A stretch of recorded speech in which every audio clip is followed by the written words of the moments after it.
So he's missing a leg, right? I don't know if I like that angle of the story so much. Okay. I don't think I like this guy at all. Here, we're gonna try a different one. We'll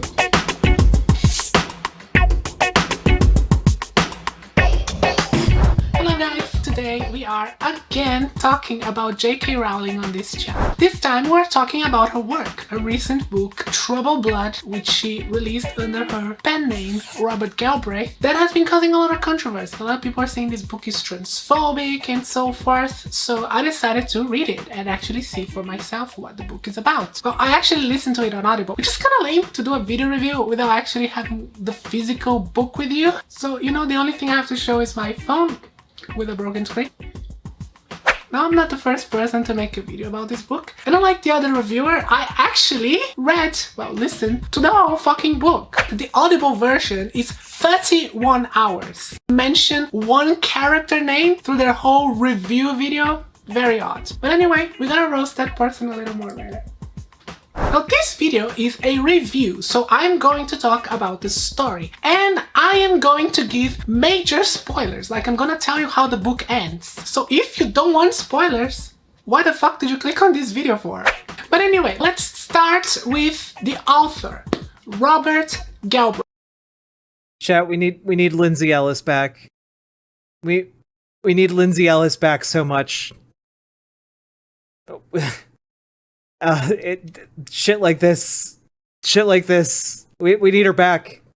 Right. I find it very odd that J.K. Rowling uses a pen name when she's such a famous author. It would make a lot more sense to use her name and sell more books. But reading through this book, I can see why she would do that, because this is a very graphic, violent book. So I see it as a way of her to dissociating her name from the children's book that she, releases under her real name. So I think that is more the reason. Okay, one thing that just bothers me is there's so much going on. There is so much going on in the frame right here.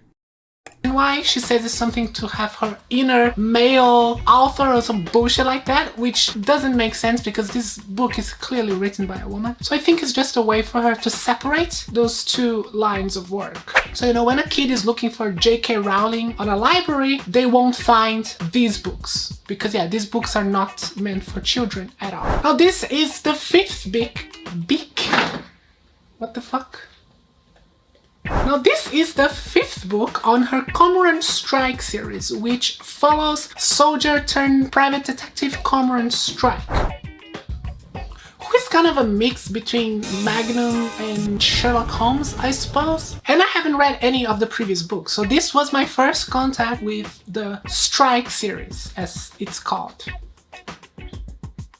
The first thing I have to say about this book is that it's way too bloody long. And there are so many useless shit on it about personal lives of the characters and shit that I don't really care about. But I do understand that this is the fifth book on a series, so that might be something for the fans, I guess, like the long-term fans who want to know more about these characters. But for me, with the first time reading this, that was a bit boring. It took way too much of the book that I was not interested about at all. The second thing I would say is that the plot itself is very generic, and it's actually not that exciting because this is a cold case. So, there is not that trying to catch the killer before he kills again, which is usually what you get in these crime stories. You don't really have that because it's an old crime. And the crime was actually the disappearance of a doctor named Margot Bambra, who was a young doctor, 30, I guess. I suppose that's what her age. And she one day disappeared, and she was believed to have been killed by this serial killer named Dennis Creed, who is already in jail for multiple murders. But he never admitted to this crime, and there's no evidence of him committing this crime. Only some witness reports that are vague and a bit misleading and contradictory. So Strike and his partner Robin spend the whole book investigating the disappearance of this doctor. And mostly what they do is interview a bunch of people, witnesses, and people who knew the victim. And that's basically the story. Now, why people are saying that this is a transphobic book? Well, because the main suspect, Dennis Creed, is a crossdresser. And unlike what that other reviewer said in her review, it's not just one line in the book. The fact that Creed is a cross-dresser is a major plot point. And not just a cross-dresser, he's effeminate and he's referred to as queer throughout the book. And why that's such a major plot point? Well, because that was a way for this killer to gain people's trust. He was effeminate and he would cross-dress, and he knew that women would trust him more because of that. If a woman says a man— Oh, okay. So it's literally just J.K. Rowling quadrupling, quintupling down on the idea that this is what trans people do. Okay. that she assumes is— Also, I like that we're learning slightly about like the beef that this YouTuber has with some other book reviewer that we have no idea who that is gay, she's gonna think of him as being harmless. And he knew that, and that's why he exploited that. In a wig, bit of lipstick. They think you're harmless, odd, maybe queer. Talk to her for a minute or two, little dark corner. You act concerned. Bit of Nembutal in her drink. Tiny amount, tiny, said Creed. Then, when they call you back, or run into you 10 minutes later, when they're starting to feel like shit, they're relieved. Because you're the nice man who's safe. The MO of the serial killer was to lock his victims in his house's basement, where he tortured, raped them, and so forth. And the reason why his landlady never suspected anything is because she assumed that he was gay. He could never do something like that if he was queer, as she— Yeah, gay people can't do violence. For some reason. calls it. So that is a thing that the character exploits, and it is a major plot point. Now, is that transphobic? Well, of course not. But I can see why people would say that. I mean, it's homophobic and transphobic. It's both. Due to J.K. Rowling's history. When people talk about this book, they're not talking about the book. The book is not transphobic in any way. They are talking about J.K. Rowling. And they are taking her history into the book, which shows that people are not really on board on embracing Roland Barthes' death of the author, even though many— Wait, even if you weren't taking J.K. Rowling into the context of this book, we would still know about the conservative moral panic around trans people in bathrooms. Even if you took the J.K. Rowling name out of it. Why is it shot, reverse shot? I don't know. There's a lot of things going on in this video, okay? I can't keep up. This is a video from the year 30,000, okay? are wishing the death of the author. But yeah, the only reason why there is any controversy around this book is because it was written by Rowling. Because of the other stuff surrounding her. And I think it's all deliberate. This is a book with over 900 pages. She didn't just wrote this book. Wait, you're talking about how it's deliberate. If it's deliberate, then you can't talk about death of the author. I mean, like, what you're pushing two things. You can't have it both ways. Last few months, she's been writing this book for a long time. And I think it was all— what is the shot reverse shot? I don't understand. Why? Why? all very well carefully planned to create all this controversy around trans issues right before she released this book. I think it's a bit of a marketing ploy, and it worked, because this is Robert Galbraith's best-selling book. Now, another important thing about this book is that it's very clear on making points about how we are gendered. It's not only about the killer, but the book makes several points about we making assumptions of people based on gender roles and based on their sex. So I think this is another theme. I don't think we're making assumptions based on sex, though. The assumptions are based on gendered presentation. Who is this? I genuinely did not look up this person before I started watching the video. Oh, good. The number one video is what is male and female biological sex explained.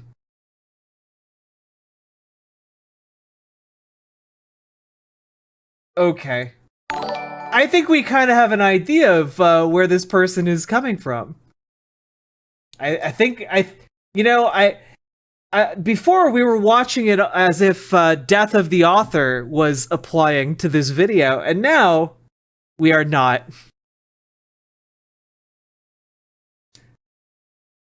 That probably make a few people upset. But again, this is not transphobic in any way. And I actually think I would agree with J.K. Rowling on this particular... I have to admit, this is... Okay. Look, I'm having a lot of fun with this YouTuber. I don't even know what her name is. Sarah Michelle? I'm having a lot of fun with this. Because this person is very bad at making arguments and has so much going on. There's a whole thing going on here. I'm enjoying this rabbit hole. Point. We live in a gender society. Gender and sex are closely related, and it's something that we experience on a day-to-day lives. It's just a reality of our human experience as biological sexed creatures that we are. So I can see why some people would feel uncomfortable with this book. Those who have read it, most of the critics haven't. Saying this is an example of hate against transgender people, even though it's not a transgender person. I am indeed, because in a lot of people's minds who are not familiar with the distinctions of trans people with these issues and may have seen J.K. Rowling's other derogatory comments against trans people, this will be seen as a way to debase them. This will be seen as an insult to all trans people. The idea that we should be afraid or nervous Benjamin, of somebody... with respect, you haven't read the book, have you? No. You haven't read the book, have you? No. That is a pretty funny clip. That is a pretty funny clip, not gonna lie. Honestly, if it was any other author, there will be no controversy. The controversy is not about the book, it's about Rowling. Now let's talk about the ending. Now the person who... Yeah, I showed you one clip from a Piers Morgan show. So, that proves that most people who had problems with the book didn't read it. Boom. The woman who had disappeared was actually a woman, was a nurse. And she was also a very prolific serial killer. She killed a lot of people with poisoning. That's when we reach the major theme of this book, which is looks can be deceiving. That is the major point that she makes, and that bad people will exploit the assumptions that we make to take advantage of us. So the same way that Dennis Creed, the serial killer, took advantage of the fact that women felt safe around him because they thought he was queer, we have here a nurse that was killing people. What is the editing? What is the zooming in? What is the shot reverse shot? This is very... People taking advantage of them, basing on the fact that people will feel safe around her based on the fact that she was a nurse. Because that's how our psyche works. You know, we associate a doctor and a nurse with someone who will take care of you, not someone who will try to poison and kill you. So my verdict would be maybe 3 out of 5 stars, you know, kind of a generic plot. Some characters are interesting. Oh yeah, no, I mean, part of what's so fascinating about this is the incoherence. This is like perfectly compiled cringe. I think Cormoran Strike is a very interesting protagonist. I like the character, but secondary characters, not so much. It didn't really motivate me to read the other Strike books, to be honest. And definitely not transphobic. The idea that this book is transphobic is honestly ludicrous. But, unlike what some people are saying, the cross-dressing is not... Well, you heard it here. It couldn't possibly be transphobic. A trans person said it wasn't. So, there you go, chat. J.K. Rowling's book, not transphobic. There you go. Wait, did that sticker say trans approved? Honestly, ludicrous. I didn't actually see that. There's just so much going on in every shot, my brain glossed over the words. But, unlike what some people are saying, the cross-dressing is not just one line on the book. It's a very prominent point on the book. It's very important to the plot. She's coming off as a pick-me. I think we have to continue going down this rabbit hole. I'm gonna use the bathroom after we finish this video, but then when I come back, we're gonna watch her sex and gender video. Alright guys, thank you all for watching. As always, massive thanks to my subscribers and in particular to my patrons. Love you guys, love your support, thank you so much. I'm probably not gonna put out any other video until I finish part 2 of Who's Vosh. I needed a break. Oh good, she has a Vosh video. Amazing. This is gonna be fun. I like this situation so much. You know what? I needed this. What a fantastic YouTube channel to find. Ooh baby. Alright. I'm working on that video, but I need to get back to it and hopefully finish in the next coming weeks. Alright guys, see you next time. Fresh content meat for the meat for the meat hogs. Alright. Okay, I need to know, what is male? What is female? We learning something today, folks. Also, I made myself a snack, so I'll be right. I'll be munching. Let's go. Trigger warning, this video contains scientific information that's... What is going on with the color grading?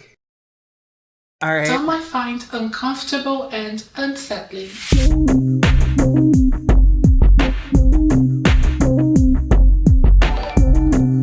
Alt fact, thank you for the $1 dono.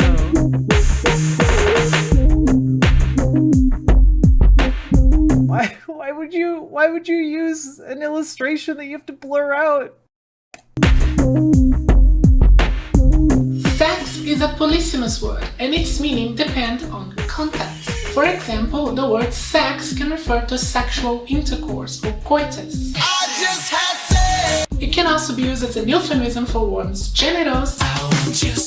It can be used as a general term for the phenomenon of sexual reproduction, as in John Maynard Smith's book, The Evolution of Sex, or it can be used to indicate whether one's body is male or female. That is the meaning of sex we are going to discuss on this video. In the last century, our societies went through major changes in how we understand the concepts of sex, sexual expression, and sexuality. And we also begin to understand sex and gender as two separate things. Different theories of gender have been proposed by social scientists. And one of the consequences of that is that the meanings of the words sex, male, female, man, woman have become less clear, and that is causing a lot of confusion and controversy lately. Even though the majority of academia today understands sex and gender as two different things, they also acknowledge that they are closely related, even if that relationship is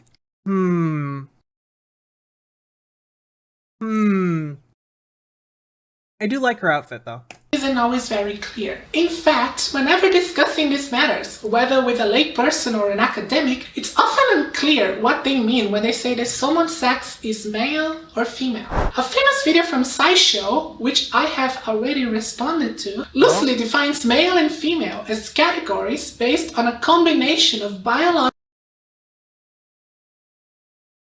No, guys, I think she's a transphobe. I think she's a transphobe, chat. She's referring to the sex video. She's referring to this video. characteristics. What we are talking about today is your biology, including your chromosomes, your hormones, your gonads, and your genitals. The catch is that these biological features don't always agree with each other. And they certainly don't always conform to those high school health class diagrams that tell us there's a single, universally correct pathway to being male and female. SciShow's definitions are in line with how social sciences, especially the discipline of gender studies, and sometimes medical sciences too, understand the concepts of male and female. Another example of definitions of sex, male and female, are given by feminist historian Susan Stryker in her book Transgender History. The words male and female refer to sex. Sex refers to reproductive capacity or potential, whether an individual body produces one or the other of the two specialized cells, egg or sperm, necessary for our species to physically reproduce itself. Sperm producers are said to be of the male sex, and egg producers are said to be of the female sex. So here, Stryker is providing definitions of male and females as reproductive categories. But further, she writes, this should not be taken to mean that there are only two kinds of bodies, male and female, or that all bodies are either one or the other of only two possible kinds of bodies. Bodies that mix physical characteristics of male or female, of which there are many different varieties, are said to be intersex. None of this is incorrect, but it does lead to some Yeah, this is Sarah Michelle. definitional problems. Even though Stryker was careful to define sex as reproductive capacity or potential, she further describes males as sperm-producing and females as egg-producing. Now this works as a general definition, but it does lead to problem when it comes to infertile individuals, since they are neither egg or sperm-producing. Stryker also says that this definition assumes that there are only two kinds of bodies, and bodies that mix. You know Sarah Michelle? She's being kind of yikesy right now. Male and female characteristics are said to be intersex. Further, she also describes the term intersex. Typically, being an egg-producing body or a sperm-producing body carries with it a number of related physical traits. Egg-producing bodies tend to have a uterus, and they also tend to have milk-producing glands. Sperm-producing bodies tend to have a penis, which is useful for delivering the sperm to the uterus. Some genetic irregularities cause a body that is genetically male to look female at birth. Some bodies are born with genitals that look like a mixture of typically male and typically female shapes.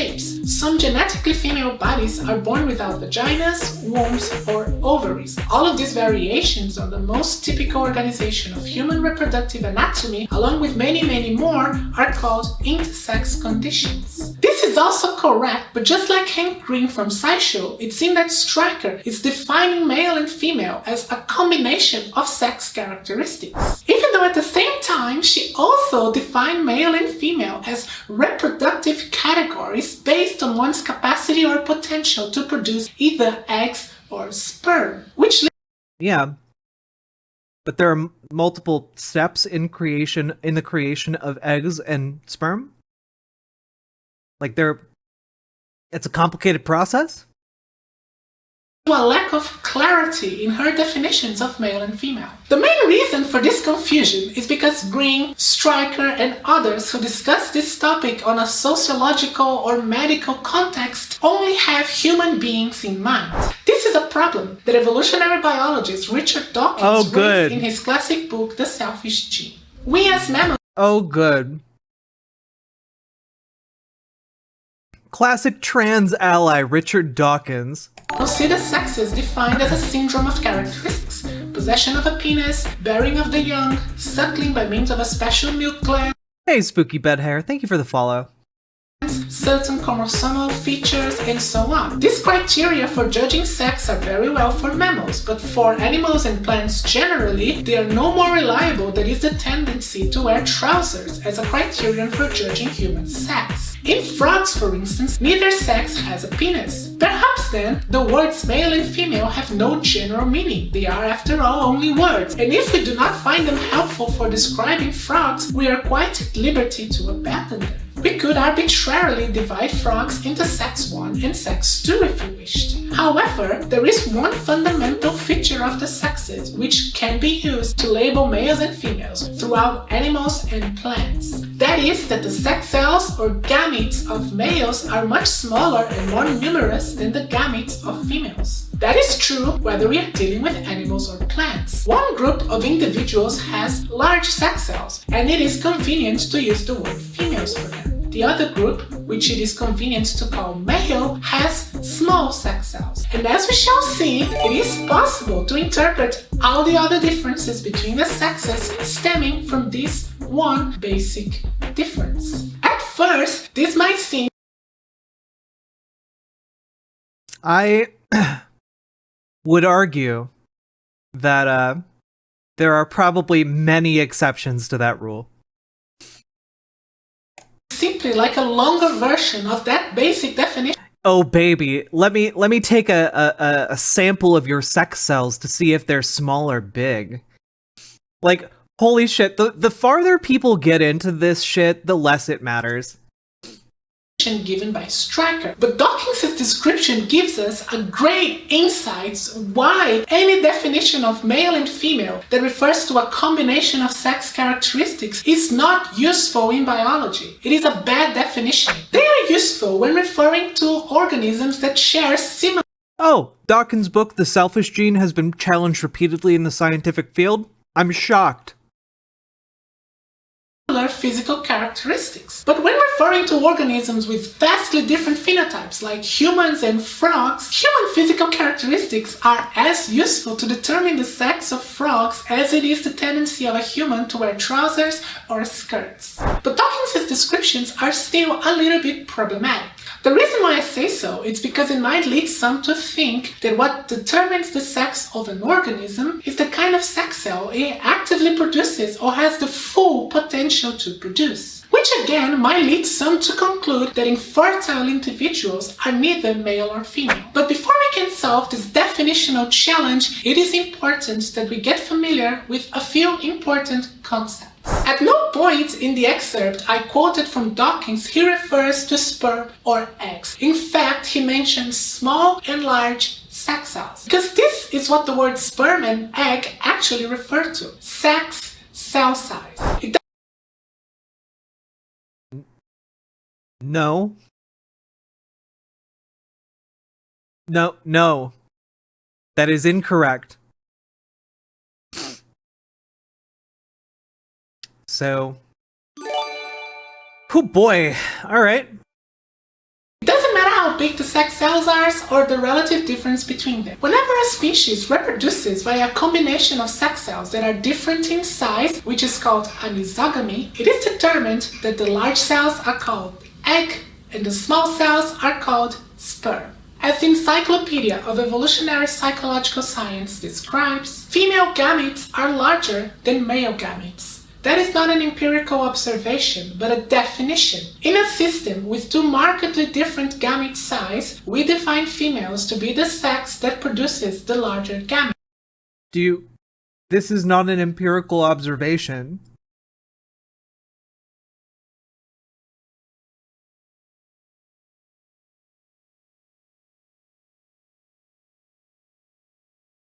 Okay. And vice versa for males. So it's very clear. Oh, baby, your gametes are so big.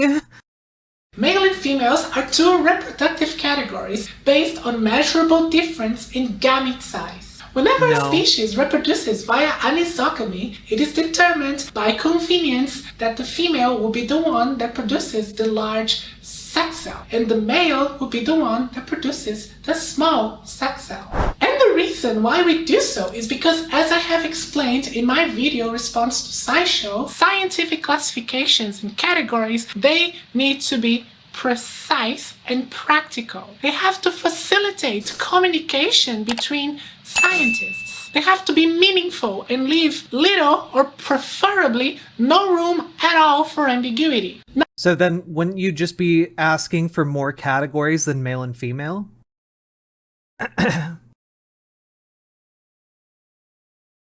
Like, if your concern is accuracy, then you should be wanting more categories than just male and female, right? Good night, Big A. Anisogamy describes the basic definition between egg and sperm. But as Dawkins puts it in his book, it is possible to interpret all differences between males and females stemming from this one basic difference in gamete size. And the reason is quite simple. Being different in size and number, sperm and eggs will require different anatomical structures and physiology in order to be produced by an organism's body. So a male body, in order to produce sperm cells, will use energy differently than a female body will use to produce egg cells. And this is true to animals and plants. Another result of this difference in gamete... But again, there are some people who don't produce sperm or eggs. So this doesn't solve the original problem you said it was going to solve.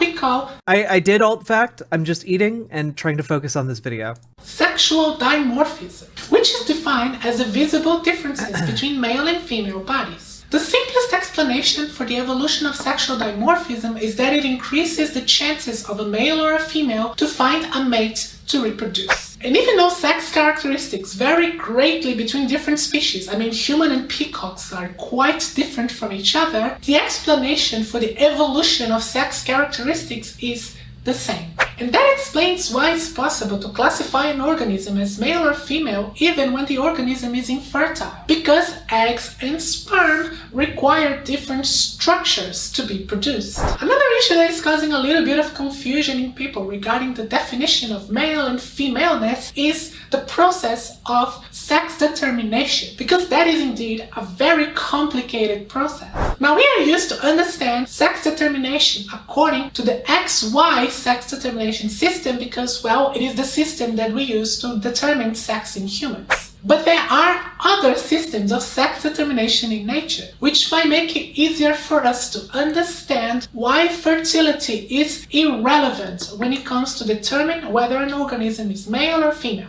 Let's look at the example of haplodiploidy, which is a much more straightforward system of sex determination. Haplodiploidy is the system used to describe sex determination in many insects, including social insects like honeybees. In this system, male or femaleness is determined by the fertilization or non-fertilization of the egg laid by the female, usually the queen of the colony. When a queen honeybee lays her eggs, some of them are fertilized by sperm cells, which she keeps inside a sperm bank in her body called spermatheca, and some remain unfertilized. The ones that are not fertilized are haploid. That means that they only receive one set of chromosomes coming from one donor, their mother, the queen that laid the egg. And these individuals are always male.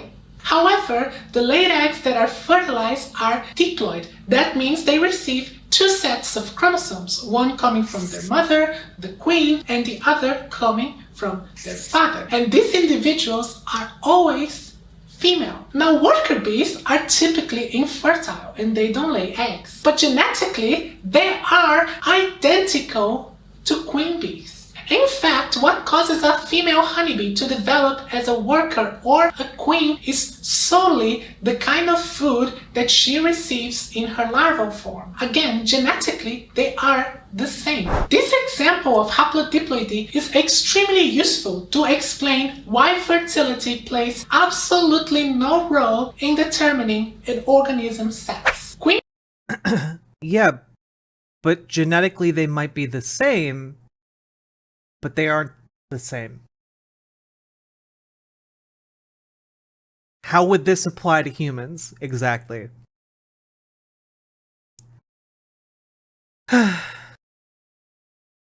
Fuck, man. Like, we're not genetically the same as each other. That doesn't... It's not a thing that applies to humans?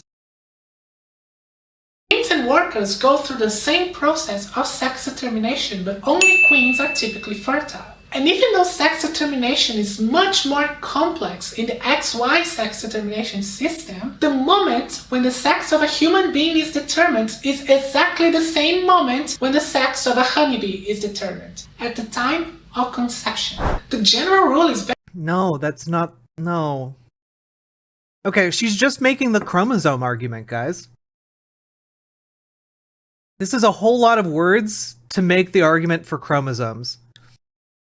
Very simple, and pretty much all of us know it. If the egg of a female human is fertilized by a sperm cell containing a Y chromosome, the organism is male. And this is the case independently of how many copies of X or Y chromosomes the two sex cells carry. This is another... Hey, fun fact, y'all.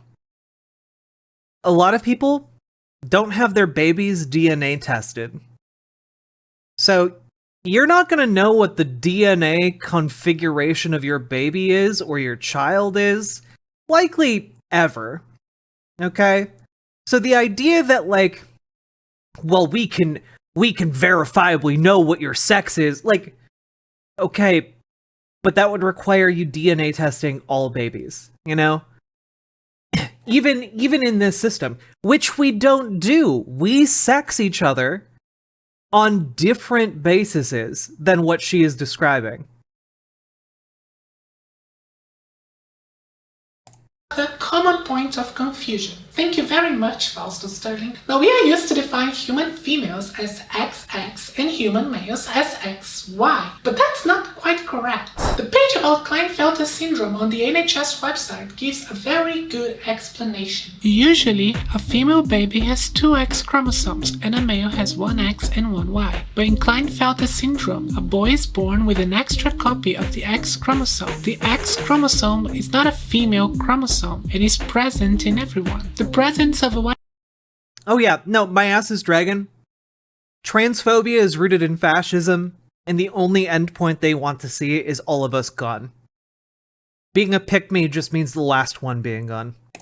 Chromosome denotes male sex. Boys and men with Klinefelter syndrome are still genetically male. So it's not the number of Y chromosomes that denotes male sex, but its very presence. And the reason for that is because the genes that determine male sex development are located in the Y chromosome, the gene SRY being the most important for triggering male development. Therefore, with a couple of very rare exceptions like De La Chapelle syndrome and Swyer syndrome, a person with a Y chromosome is male because the presence of this chromosome will lead to the development of an anatomy and physiology that supports the production of sperm cells. So it is the production of sperm cells. Okay, but what about, like, chimerism? There are people walking around where parts of their body are genetically XY, and other parts of their body are genetically XX. What about that? What about their gametes? Itself that denotes maleness. But the fact that one's anatomy and physiology will develop to support the production of small sex cells following the instructions of their genes. A male reproductive system is incapable of producing egg cells under any natural circumstances. And this system for classifying males and females Alex Roybos? Yes. works independently on whether the sex-determining system is XY, ZW, or haplodiploidy, or whether the sperm cells are generated by a pair of testes or by a stamen, which is the sperm-producing organ in plants. That's because these structures have evolved in different species to support the production of one gamete or the other. To quote Dawkins one more time, it is possible to interpret all differences between male and females stemming from this one basic difference in gamete size. And this is how we get to the following definition of male and female. A male will be described as an organism with a reproductive anatomy and physiology organized around the production of small sex cells, or sperm. And female will be described as an organism with a reproductive anatomy and physiology organized around the production of large sex cells, or eggs. These definitions don't mention reproductive capacity or sex characteristics, and they still center the classification on gamete size, which is used as a general guide for the classification. Now, I know that some of you are yelling at me right now and saying that I'm ignoring intersex bias. I am not. So let's talk about that. Even though most cases of what is referred to as intersex are unambiguously male or female, there are some rare cases of ambiguity. Since we established that male and female are reproductive categories based on whether an organism's anatomy and physiology is organized around the production of either eggs or sperm, it does pose a problem to the classification when an organism's reproductive anatomy and physiology is ambiguous. Just remember, the issue here is not fertility. We have already established that male and femaleness are independent of fertility. The issue here is that when there is ambiguity, how are we going to determine whether one's reproductive anatomy or physiology is organized around the production of egg or sperm? Now, eggs and sperm are produced by a type of organ called gonads. That's why they are referred to as the primary reproductive organ. In animals, we call the gonads with the capacity to produce sperm testes. In plants, they are called stamen, as we've seen before. And the gonads that have the capacity for producing egg cells are called ovaries. That's for both animals and plants. So if a person's gonads are testes, we say that they are male, even if the secondary reproductive structures are typically female. Because remember, male and femaleness are defined according to whether one's anatomy and physiology is organized around the production of either sperm or eggs. Production is the key word here. And under all natural circumstances, testes can only produce sperm cells and ovaries can only produce egg cells. However, in some cases, an individual's gonads don't develop gonads. That's why they're referred to as the primary reproductive organs. Oh god. In animals, we call them gonads. In humans, these cases are estimated to be around 0.02% of live births. And they also happen in other species too. Recently, a shark Interesting. Her account is suspended from Twitter. with ovotestes was found near the coast of Taiwan. But despite being exceedingly rare, these cases do present a challenge to the classification of male and female. In the past, we used to refer to these individuals as hermaphrodites. However, they are not Chat. This is on our merch store. Amazing.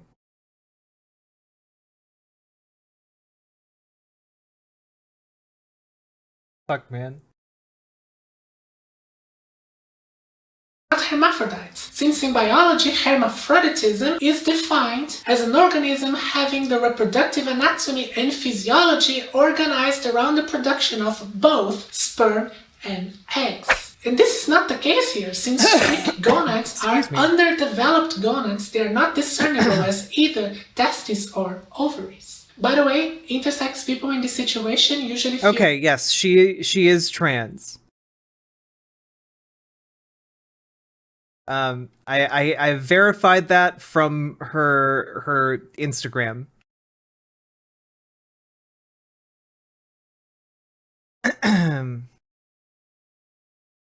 Very insulted to be referred to as hermaphrodites, so please don't do that. But anyway, since strict gonads are neither ovaries or testes, can we classify these individuals as male or female? Well, nowadays, we actually can. With a DNA test, it's possible to determine why an individual's gonads has remained underdeveloped. And this determination allows us to predict whether an individual's strict gonads under normal circumstances would develop as either testes or ovaries. So technically speaking, these individuals are infertile male and females with underdeveloped reproductive... I mean, Buck Angel has always sided with these types of people. But Buck Angel is well known for engaging in this rhetoric as well for many, many, many years.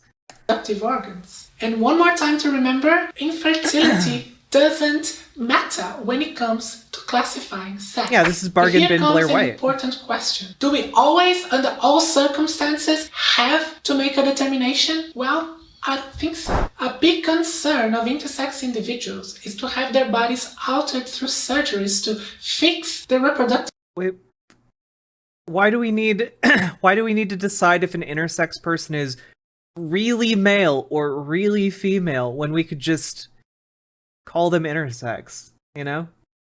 Organs that sometimes don't need any fixing. Intersex people deserve to have autonomy over their bodies, and surgeries without consent should only be performed when it is a medical necessity. Also, some intersex individuals, but not all of them, feel that the sexual ambiguity of their bodies make them neither male or female, while others feel that they are of the opposite sex from the sex that they will be technically classified as. This is typical among individuals with androgenic sensitivity syndrome, for example, who despite having typically female phenotypes, being identified as girls at birth, are technically male because they have unambiguous male gonads. So when a woman is diagnosed with androgenic sensitivity syndrome, shouldn't her birth certificate be changed to male in order to be scientifically accurate? Well, of course not. They are usually happy living as women, so why would you do that? And this is an extremely important issue that I want to address before I finish the video. As I've said in the beginning of the video, the word sex has different meanings in different contexts. The definitions we went through in this video are definitions Good night, Mary used Animal. in biological sciences. Because biology is the study of all forms of life. And as we've seen in this video, human sex characteristics are generally useless to classify sex in other species. In biology, we cannot use humans as parameter for any taxonomy, because that would be to place humans deserving of a special place in our understanding of natural phenomena. And that is more akin to religion rather than science. We cannot do that. A fundamental point of the theory of evolution by natural selection is that humans are just apes. I don't know. Is there anything I could say that would make fun of this person more than their like shitty ideas already? Like, is there anything I can do to make fun of this person more than what they've already done? What is even her point? Yeah, I feel like she's now undermined the entire point of the video. And is just saying like, well, obviously sex is going to mean different things in different contexts, but we should know what you really are sexed as. You know, like, this is just... I don't know, okay, I know what this feels like. This feels like intellectual masturbation by, like, a trans medicalist who wants to still be liked by other trans people, but also wants to be one of the good ones, you know? That's what this feels like to me.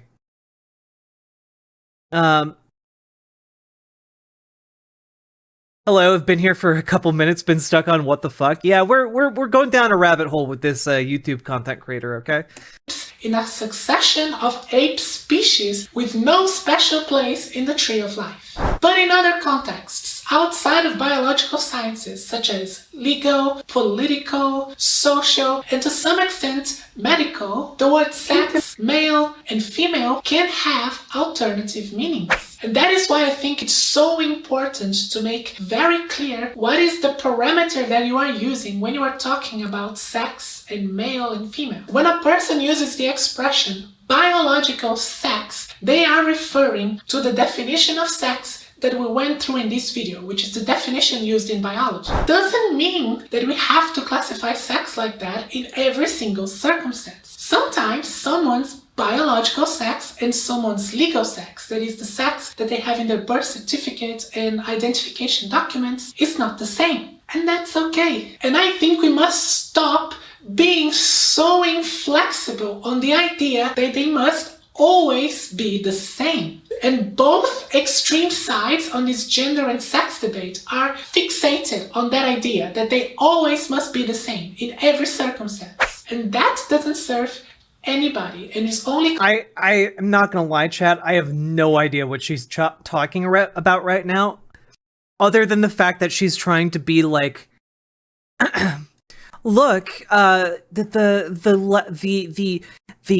radical transes are wrong when they talk about a sex spectrum, and you know the transphobes, they kind of have a point too.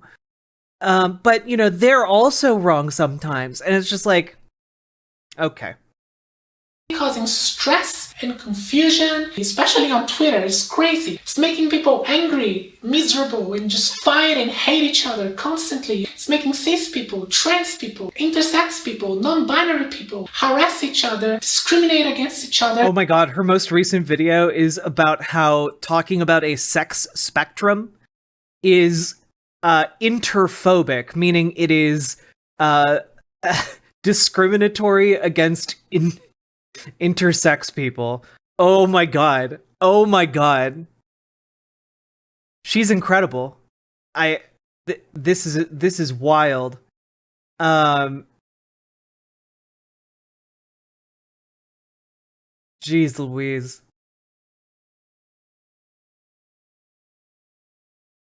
Sometimes even dox each other because of this. It has even made people go as far as trying to ruin the careers of scientists and professors. This has to stop.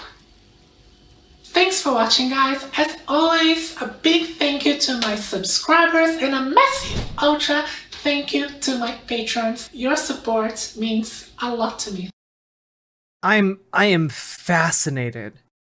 I am absolutely fascinated by this incredible individual.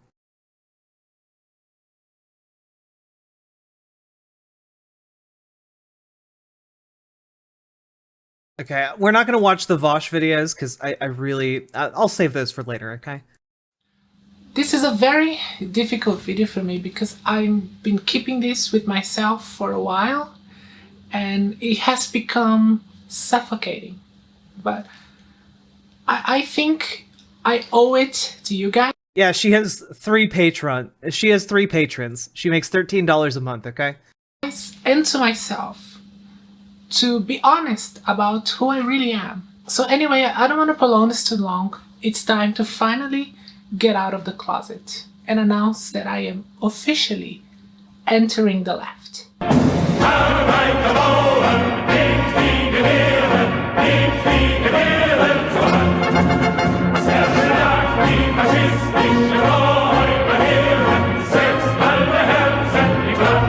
I'm getting actual serial killer vibes from this woman.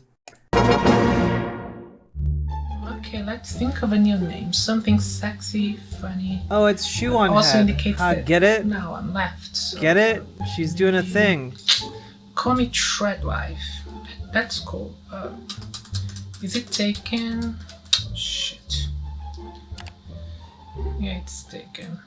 I could still use it though, just like at call me Treadwife, I guess. Shit, it's recording.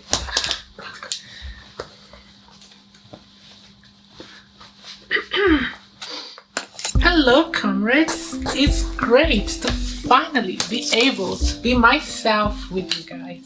It has been such a relief since I Yeah, she's suspended on Twitter. finally entered the left and I'm able Oh man, the level of incoherence here is incredible. I'm fascinated. to express everything that I want to achieve politically. Because as a lefty, of course, I understand that our fight isn't easy. To end capitalism and kill all landlords takes a lot of effort and we need to work together. That's why we, workers of the world, must unite and organize ourselves. And for a mere $5 a month, you can join me in my Patreon and you can take an active part on that revolution. And just for a little more, you get a discount to access my OnlyFans and my promise that I will be personally holding your hand when you kill your first landlord. You'll have my guarantee on that. I guarantee. And now for something completely different.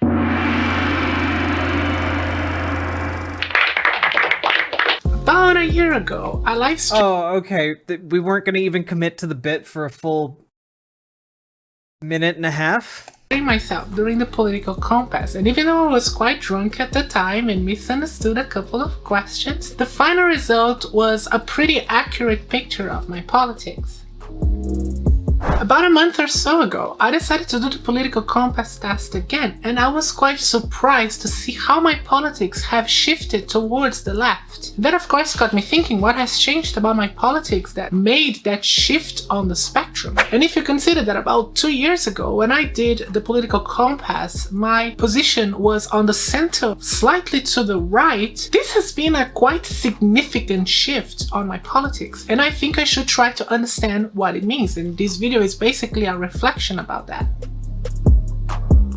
Now, this isn't the first time that I have a big shift in my politics. I mean, when I was a teenager, I used to be far left. Over time, I became more moderate and more of a centrist, and it seems that I am moving towards the left again. Now, I may be wrong about this, but I do think that changing our politics is a process that every... I gotta be honest, guys. I don't think the political compass test is that accurate if this lady thinks she's a leftist. person who cares about politics goes through. In my case, I always question and challenge myself and try to see different ideas from my current beliefs, and nobody is always right, and when you realize that some of your beliefs are wrong, or some of your political strategies that you defend are ineffective, that makes you change your politics. And when you see a considerable change like this one, it's usually a result of you're being disillusioned or disappointed at a particular ideology or political philosophy. And in my case, I think the big catalyst for this considerable change was realizing the limitations and failures of liberalism. Now, I know that very rarely I refer to myself as a liberal, because for a while I've been trying to steer away from political labels, because I want to avoid being committed to one specific ideology or political philosophy. I try to keep my mind open as much as possible. Look, I just want the opportunity to be able to align myself with fascists if the opportunity arises.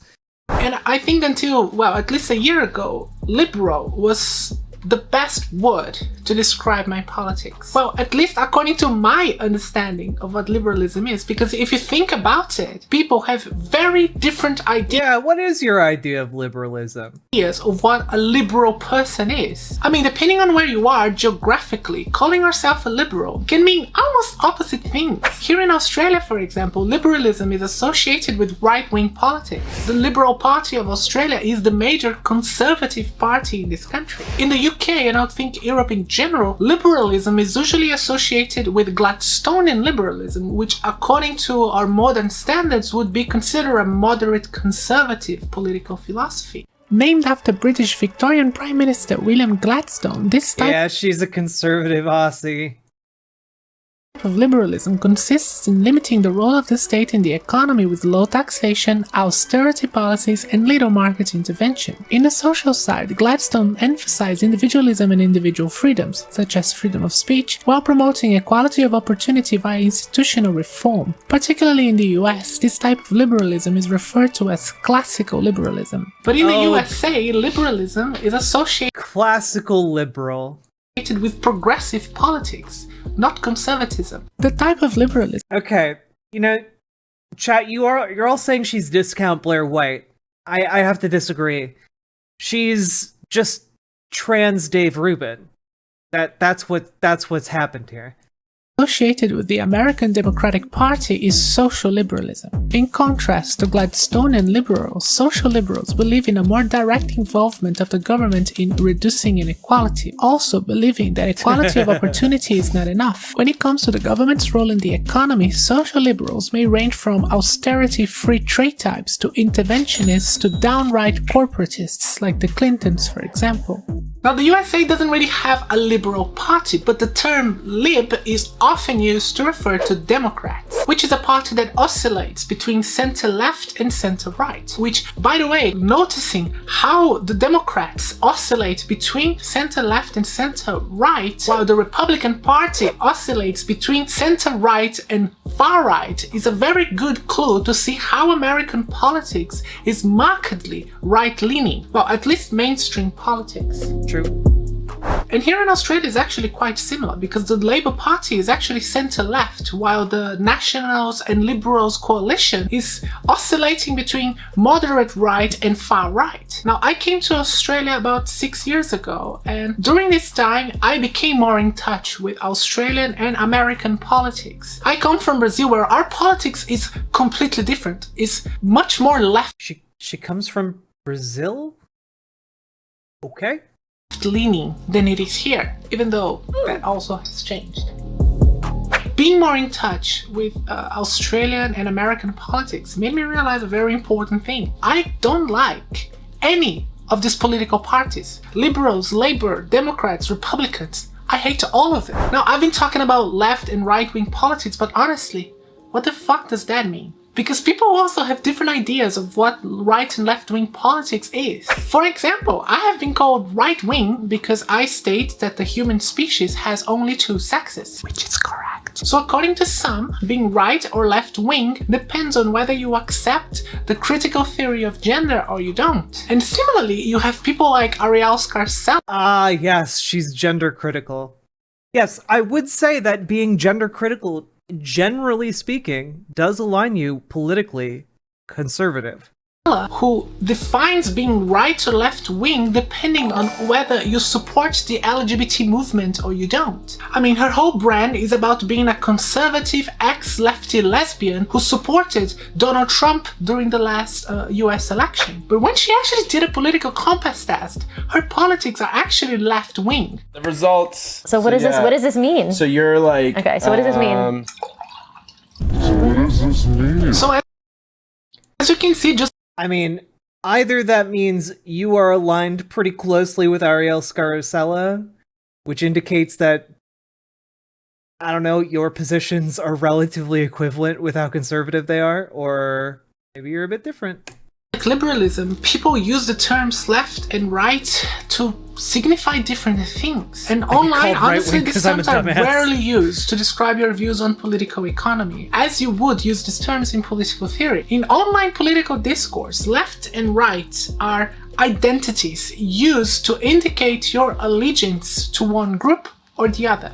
Yeah, I mean, look, to be labeled as far right on that test, you have to be like, yes, I want to eat babies. You literally have to unironically believe the same things that the troll who came into chat earlier and was talking about, like, Jews controlling the world and like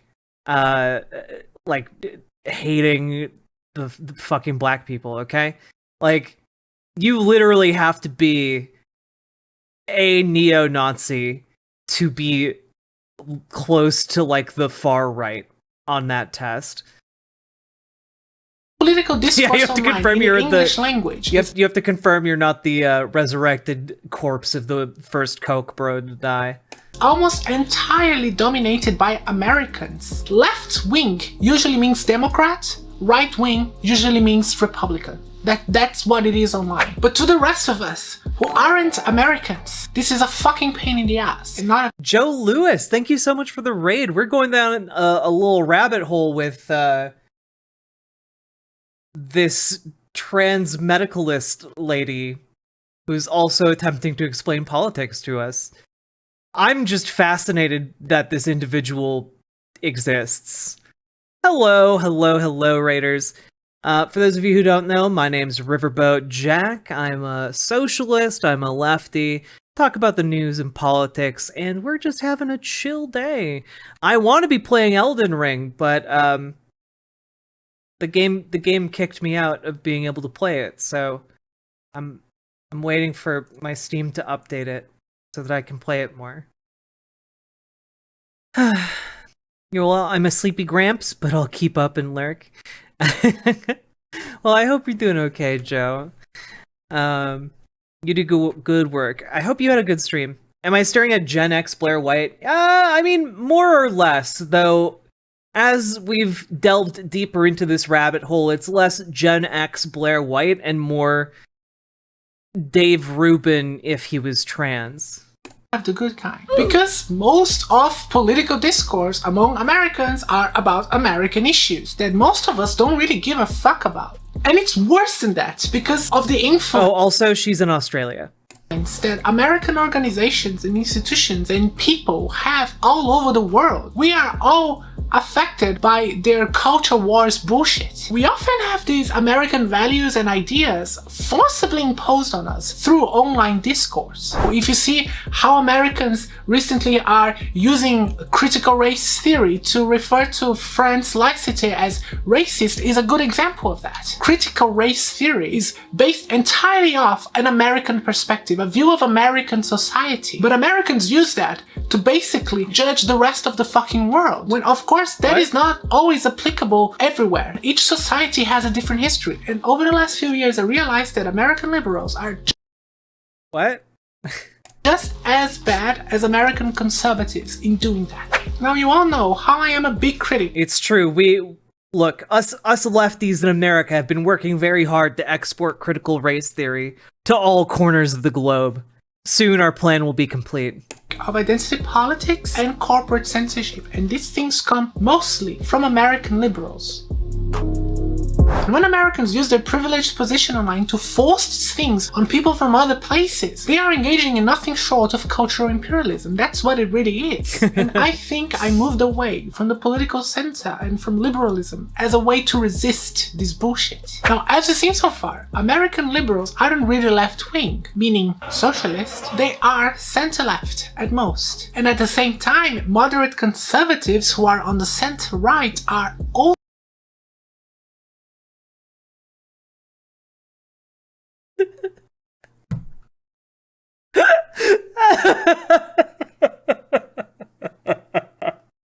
I told you, chat. I told you. Yo, I've never seen this lady before tonight. I fucking called it. God damn it. also liberals. No way. So from that we can conclude that liberalism is the establishment's political philosophy. If you are a liberal, most, if not all of your political positions are not in what would be considered extreme or radical in the current political climate's Overton window. The Overton window of political possibilities is a concept created by policy analyst Joe Overton in the 1990s, in which he argued that what really matters for creating policy changes is not the personal views of the politician or even how persuasive their argument is, but the political climate of public opinion at a given time. So what think tanks, pundits, activists, media, and political parties should focus on is changing. Oh, she has a new Twitter page? Excellent. The political climate so the window of possibilities can move across the political spectrum, and ideas that today are considered to be unthinkable may become acceptable in the future. But what would happen if I go around the internet calling myself a lefty? Well, a lot of people, especially Americans, would start making assumptions about my politics that are totally incorrect. Because, as I've said earlier, being left or right in online political discourse means allegiance to a team. Kind of like a football game. If you are on the right-wing conservative team, you will say that every single political position that you... She has, I shit you not, an almost feature-length a feature-length two-part video series about Vosh. It is almost 90 minutes long, talking about Vosh. Just Vosh. This is wild. You don't like is the left. You know, that's how you end up with pundits like Dave Rubin or Steven Crowder saying that Nazism is the left. Is there some far right, which really is far left because it's collectivist, is there some white nationalist problem on the right? Which really is far left because it's collectivist. What do we hear about Hitler? He was super right-wing. Right-wing. Right-wing. Nazi stands for National Socialist German Workers' Party. I know what you're going to say. National Socialism, not democratic socialism like Bernie Sanders. There's a huge... One is fascism, right-wing. One is not. Hey, Golden Black Medusa, can you whisper me a link to that... I need to look at her Twitter. I'm, again, just fascinated by this individual. They're both socialism. Crowder is in fact wrong on both accounts. National Socialism or Nazism was a totalitarian She is correct on this one. She got it right. movement and political party led by Adolf Hitler in Germany during the 1930s and 40s. The pillars of Nazism were nationalism, populism, and racism. Nazis used the appeal of socialist rhetoric to gain popularity among German workers during the economic crisis of the 1930s. Winning power, Nazis instituted many populist policies that improved the living standards of the working class, while at the same time privatizing many national companies, benefiting a select elite of industrialists loyal to the Nazi party. In the social sphere, Nazis believed the German state should promote traditional German and Nordic values, and everything that was modern and foreign, arts, philosophy, religion, was regarded as inferior and had no place in the future German Empire or Reich. So despite calling themselves socialists, very little of Nazi ideology and policies was, in fact, inspired by socialism. Democratic socialism is how social democracy is branded in the United States. Social democracy is an ideology that promotes robust welfare programs and nationalization of certain key industries of the economy in order to reduce wealth inequality generated by capitalism. Most social democrats share many liberal values and oppose revolutionary socialism, which makes their status as socialists arguable at best. And on the other side, you end up with left-wing pundits and influencers like Vosh saying that every single position they don't like is conservative. Like, for example, when he referred to tankies, Leninist Marxist socialists as being conservative. And then it's just like anti-tanky shit. And it's like, I understand you exist Tankies online. are conservative. I just exist online. Now, the result of treating politics like a football game is, of course, groupthink. Wait. But tankies are conservative. They align with authoritarian ideals and values. What do you need help with, Golden Black Medusa? Click on my name in chat, and you can whisper me. Of all major conservative political pundits, if you look at their positions on specific issues, all of them agree on everything. With very few exceptions, there is no— What? Oh, okay. Wait. I misread that chart initially. Anti-lockdown, US election stolen, pro-life, pro-gun, BLM bad, climate change denialist, pro-Brexit. Yeah, true. All of them agree on everything. With very few exceptions, there is no divergent opinion. They all just parrot each other. And honestly, I believe that the main reason for this phenomenon is the fact that these influencers and pundits know fuck all about political theory and political philosophy, or anything else for that matter.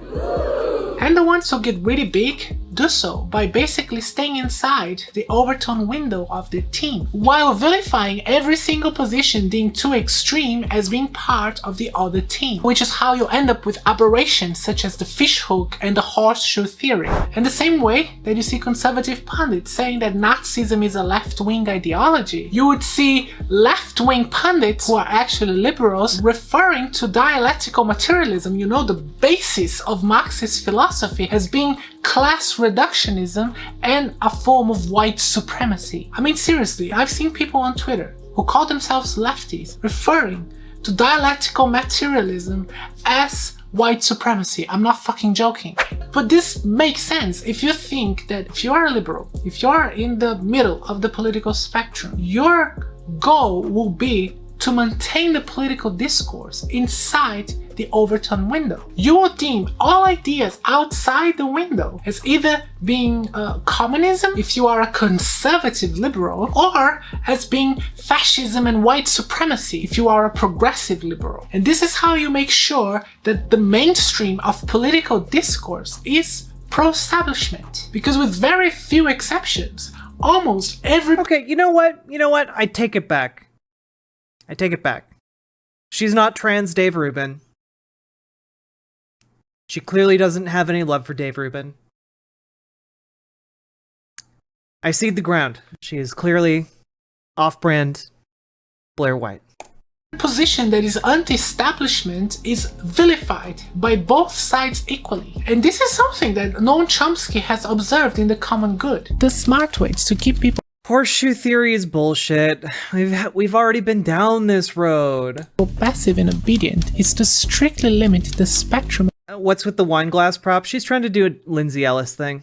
Of acceptable opinion, but allow very lively debate within that spectrum, even encourage the more critical and dissident views. That gives people the sense that there is free thinking going on, while at the same time the presuppositions of the system are being reinforced by the limits put on the range of the debate.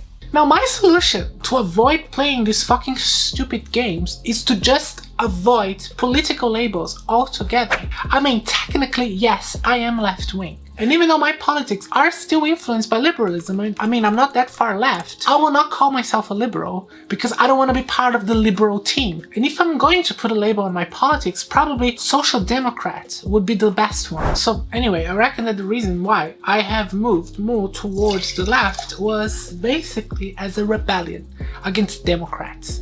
Because during the last election, Democrats fucking pissed me off. I was disgusted by their hypocrisy. It's just crazy, and still is going on. And I am fairly progressive. And I think at the current moment, on the conservative side, the overtone window is moving more and more towards the right, towards the far right. I do think it's important that we move the progressive window more towards the left. I don't really believe anymore True.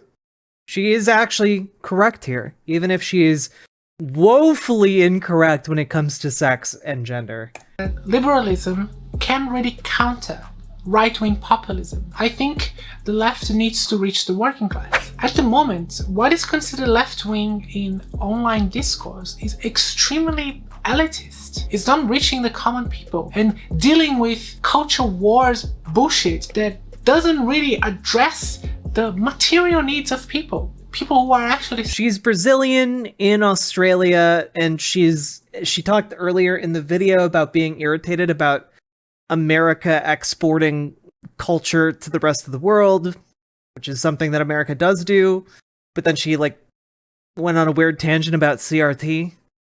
Suffering. Yeah. And I worry that if left-wing discourse is so dominated by liberals that the right is gonna win, and we're gonna see far-right regimes more and more often, especially in politically unstable nations like the United States of America. I want to do my part, as small as it is, to avoid that from happening. Well, thank you all for watching, as always. Okay, so my takeaway now, after having invested an hour plus of my life into watching her videos, is mostly that she is really incoherent, and also that I think she's just a trans medicalist who does genuinely lean left. So basically like Ariel Scarcella, but not doing the conservative grift. Yeah, she's a dipshit, definitely. We learned nothing from that video. True. And leftists are making Nazis is what Nazis say. True. And she also seems to subscribe to horseshoe theory, which is the horse shit, frankly. Boom. That was so clever. You're trying so hard to label her and fit her into a box, you can't handle anything outside of that? No, I'm not really trying to label her or put her into a box. I'm just trying to figure out what her deal is. You know? All I wanted was a review of the J.K. Rowling's book, and then we watched her review of what was it called, Blood Threat or something like that, and she came to very strange conclusions based on what she talked about in her review, and I wanted to know more about who this person is, so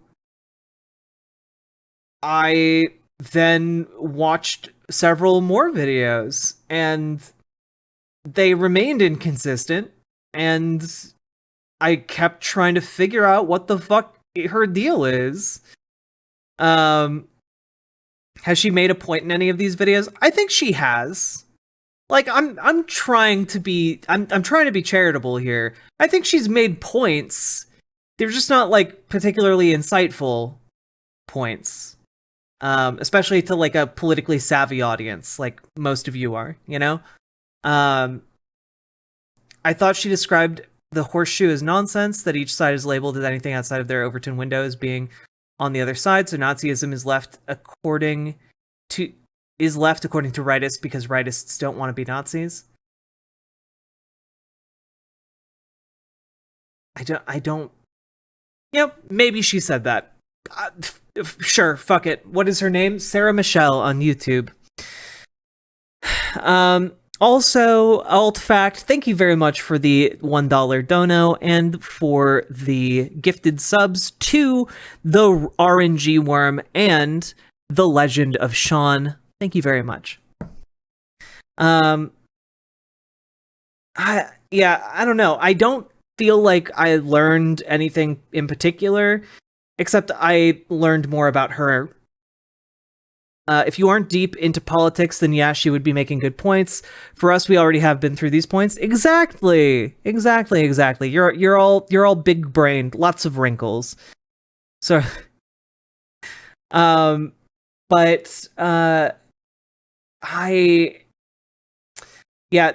worst takes were definitely from the book review and the attempt to explain sex and why sex spectrums are bad. And frankly, her latest video from like a couple months ago is about how the sex spectrum is discriminatory against intersex people, which it's not.